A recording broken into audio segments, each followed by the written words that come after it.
Introduction. Et puisque j'ai parlé des allégories, nous allons énoncer une proposition qui est celle-ci et il faut savoir que la clé pour comprendre tout ce que les prophètes ont dit et pour le connaître dans toute sa réalité, c'est de comprendre les allégories et leur sens et d'en savoir interpréter les paroles. Tu sais ce que le Très-Haut a dit, et par les prophètes je fais des similitudes. Osée 12, verset 11, et tu connais aussi cet autre passage propose une énigme et fait une parabole. Ézéchiel 17. Verset 2. Tu sais aussi que c'est à cause du fréquent emploi des allégories par les prophètes que le prophète a dit ils disent de moi n'est-il pas un faiseur d'allégories. Ézéchiel 21. Verset 5. Tu sais enfin comment Salomon a commencé son livre, pour comprendre l'allégorie et le discours éloquent, les paroles des sages et leurs énigmes. Proverbe 1, verset 6. Et dans le Midrash on dit à quoi ressemblaient les paroles de la Torah avant que Salomon eût apparu, à un puits dont l'eau froide était située dans la profondeur, de sorte que personne ne pouvait en boire. Que fit alors un homme intelligent? Il attacha des cordes les unes aux autres et des fils les uns aux autres, et ensuite il puisa et but. C'est ainsi que Salomon passa d'une allégorie à une autre et d'un discours à un autre jusqu'à ce qu'il approfondit les paroles de la Torah. Telles sont les paroles textuelles. Je ne pense pas que parmi les hommes doués de bon sens il y en ait un seul qui se figure que les paroles de la Torah auxquelles on fait ici allusion et qu'on a cherché à comprendre par l'intelligence préalable du sens des allégories soit les préceptes concernant la confection des cabanes, les branches de palmier et le droit relatif aux 4 gardiens. Bien au contraire, on avait ici pour but, sans doute, l'intelligence des choses profondes. Il est dit au même endroit, du Midrash, les rabbins disent, si quelqu'un perd un cycle ou une perle dans sa maison, il n'a qu'à allumer une mèche, de la valeur, d'une obole pour trouver la perle. De même l'allégorie en elle-même n'est rien, mais au moyen de l'allégorie tu comprends les paroles de la Torah. Telles sont encore leurs paroles textuelles. Et fais bien attention qu'ils disent clairement que l'intérieur des paroles de la Torah est la perle et que le sens extérieur de toute allégorie n'est rien, et qu'ils comparent le sens caché et représenté dans les paroles extérieures de l'allégorie à une perle que quelqu'un a perdue dans sa maison,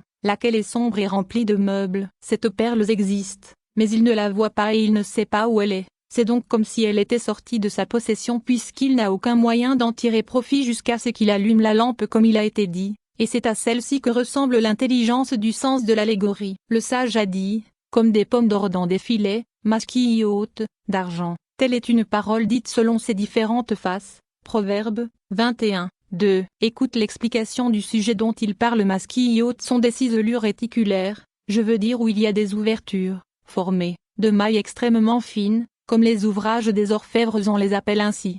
Parce que le regard y pénètre, car la version chaldéique de « il regarda » est veisteki. Il dit donc, comme une pomme tire dans un filet d'argent à ouverture très fine. Telle est la parole dite selon ces deux faces. Et vois comme cette sentence s'applique à merveille à l'allégorie en règle, car il dit que le discours qui a deux faces, c'est-à-dire qui a un sens, extérieur et intérieur, doit avoir l'extérieur beau comme l'argent, mais son intérieur doit être encore plus beau que son extérieur, de manière que son intérieur sera, en comparaison de son extérieur, comme l'or est à côté de l'argent. Il faut aussi qu'il y ait dans son extérieur quelque chose qui puisse indiquer à celui qui l'examine ce qui est dans son intérieur, comme il en est de cette pomme d'or qui a été couverte d'un filet d'argent à mailles extrêmement fines car, si on la voit de loin ou sans l'examiner attentivement, on croit que c'est une pomme d'argent mais si l'homme à l'œil pénétrant l'examine bien attentivement, ce qui est en dedans se montre à lui, et il reconnaît que c'est de l'or. Et il en est de même des allégories des prophètes. Leurs paroles extérieures renferment une sagesse utile pour beaucoup de choses, et entre autres pour l'amélioration de l'état des sociétés humaines, comme cela apparaît dans les paroles extérieures des Proverbes, de Salomon, et d'autres discours semblables, mais leur sens intérieur est une sagesse utile pour les croyances ayant pour objet le vrai dans toute sa réalité. Sache aussi que les allégories prophétiques sont faites de deux manières. Il y en a où chaque mot de l'allégorie veut qu'on y trouve un sens particulier, et il y en a d'autres où l'ensemble de l'allégorie révèle l'ensemble du sujet représenté, mais où il se trouve aussi des mots en grand nombre qui n'ajoutent pas chacun quelque chose à ce sujet représenté et qui servent seulement à l'embellissement de l'allégorie et à la symétrie du discours, ou bien à dérober avec plus de soin le sujet représenté, de sorte que le discours est constamment conçu tel qu'il doit l'être selon le sens extérieur de l'allégorie. Il faut bien comprendre cela. Un exemple de la première espèce des allégories prophétiques se trouve dans ce passage et voici, une échelle était placée à terre, et se taura. Genèse 28, verset 12. Car le mot échelle indique un certain sujet, les mots étaient placés à terre en indiquent un second, les mots et sa tête, atteignait le ciel en indique un troisième, les mots et voici, les anges de Dieu, en indique un quatrième, le mot montait en indique un cinquième, les mots et descendait en indique un sixième et les mots et voici, l'Éternel se tenait au-dessus, en indique un septième, de sorte que chaque mot qui se présente dans cette allégorie ajoute quelque chose à l'ensemble du sujet représenté. Un exemple de la seconde espèce des allégories prophétiques se trouve dans le passage suivant, Proverbes 7, versets 6 et suivants. Car par la fenêtre de ma maison, à travers mon treillis je regardais, et je vis parmi les simples, je distinguai parmi les jeunes gens un enfant dépourvu d'intelligence, qui, passant sur la place publique près d'un angle, s'avançait vers la maison, où elle demeurait, pendant le crépuscule, quand le jour disparaissait, dans l'obscurité de la nuit et dans les ténèbres. Et voilà qu'une femme vient au-devant de lui dans l'appareil d'une courtisane et le cœur usé. Elle est bruyante,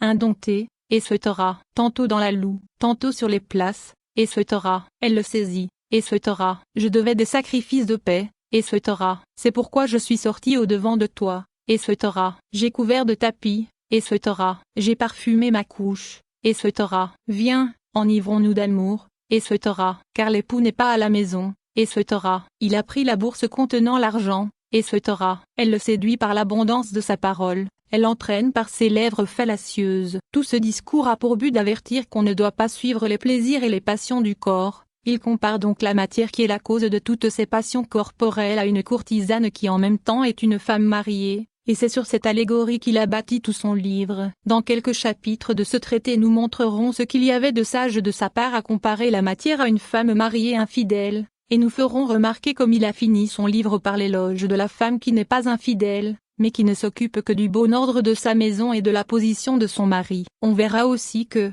tous les obstacles qui empêchent l'homme d'arriver à sa perfection finale, tout vice et tout péché qui s'attache à l'homme, n'arrivent que du côté de la matière seule, comme nous l'expliquerons dans ce traité. C'est donc cette doctrine générale qui forme le contenu de toute cette allégorie. Je veux dire que l'homme ne doit pas suivre sa seule nature animale, c'est-à-dire sa matière, car la matière immédiate de l'homme est aussi la matière immédiate des autres animaux. Après avoir donné cette explication et t'avoir révélé le mystère de cette allégorie, tu n'espéreras plus pouvoir me demander ce qu'il y a de caché sous les mots je devais des sacrifices de paix. Aujourd'hui j'ai accompli mes vœux. Quel sens renferment les mots j'ai couvert de tapis mon lit, ou ce qu'ajoutent au sens général les mots car l'époux n'est pas à la maison, ainsi que tout ce qui suit dans ce chapitre. Tout cela n'est qu'une suite de phrases se rapportant au sens extérieur de l'allégorie, car les détails qu'il a décrits sont de l'espèce de ceux qui se rapportent aux fornicateurs, et de même ces paroles et d'autres semblables sont de l'espèce de celles que les adultères s'adressent mutuellement. Il faut bien comprendre ce que je dis car c'est un principe très important pour ce que je me propose d'expliquer. Si donc dans un chapitre de ce traité tu me vois expliquer le sens d'une certaine allégorie et que j'appelle ton attention sur l'ensemble de la chose représentée, tu ne me demanderas pas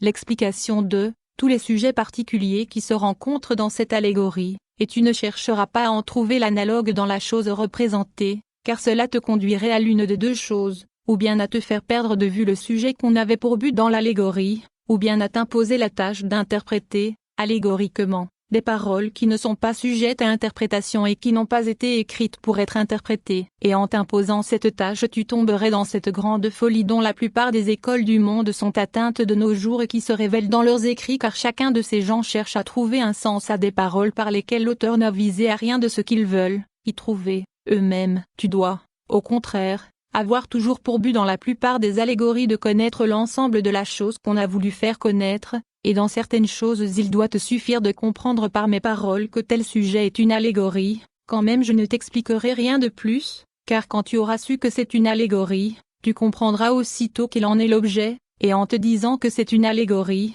j'aurai, pour ainsi dire, enlevé ce qui s'interposait, comme obstacle, entre la vue et l'objet vu. Recommandations au sujet de ce traité. Si tu veux comprendre tout ce que ce traité renferme, de manière à ce qu'il ne t'en échappe rien, il faut combiner ces chapitres les uns avec les autres, et en lisant un chapitre il ne faut pas seulement avoir pour but de comprendre l'ensemble de son sujet, mais aussi de saisir chaque parole qui s'y présente dans la suite du discours, quand même elle ne ferait pas partie du sujet principal du chapitre, car dans ce traité il ne m'est jamais arrivé de parler comme par hasard, mais tout a été dit, avec une grande exactitude et avec beaucoup de précision, et en ayant soin de n'y laisser manquer l'explication d'aucune obscurité. et si on y a dit, ça et là, quelque chose qui n'est pas à sa place, ce n'a été que pour expliquer quelque autre chose à sa véritable place. Il ne faut donc pas l'aborder avec tes opinions préconçues, car tu me ferais du tort sans en profiter toi-même, mais il faut, au contraire, que tu apprennes d'abord tout ce qu'il est nécessaire d'apprendre. Tu en feras l'objet continuel de tes études, car il t'expliquera les plus graves obscurités de la loi, qui sont difficiles même pour tout homme intelligent. J'en conjure par Dieu le Très-Haut tous ceux qui auront lu le présent traité de ne pas en commenter un seul mot et de n'en rien expliquer aux autres,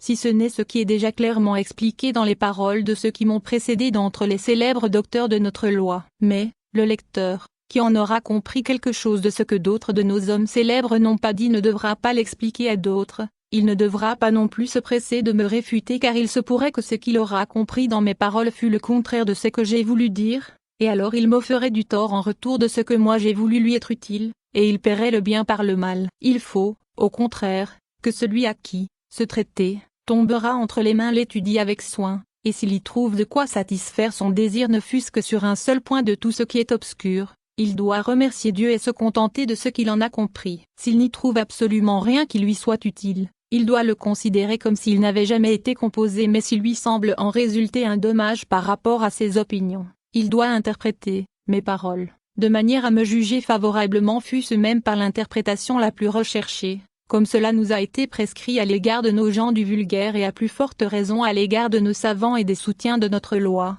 qui s'efforcent de nous enseigner la vérité selon leurs facultés. Je sais que tous les commençants qui n'ont encore fait aucune étude spéculative tireront profit de certains chapitres de ce traité, mais les hommes parfaits, imbus de l'étude de la loi et qui sont troublés, comme je l'ai dit, profiteront de tous ces chapitres, et combien ils en seront joyeux et avec quel plaisir ils en écouteront la lecture. Mais quant aux gens embrouillés dont le cerveau est troublé par des opinions contraires à la vérité et par de fausses méthodes, et qui croient cependant que ce sont là des sciences vraies et prétendent être des hommes d'études spéculatives, tandis qu'ils ne connaissent absolument rien qui puisse en réalité s'appeler science, quant à ceux-là, dis-je, ils se détourneront d'un grand nombre de ces chapitres, et ils en éprouveront une grande répugnance, parce qu'ils n'en saisiront pas le sens, et aussi parce qu'on reconnaîtra par là la fausseté de la mauvaise monnaie qu'ils ont dans leurs mains et qui est leur trésor et la fortune mise en réserve pour leur détresse. Dieu le Très-Haut le sait que j'ai toujours éprouvé une très grande crainte de mettre par écrit les choses que je veux déposer dans ce traité,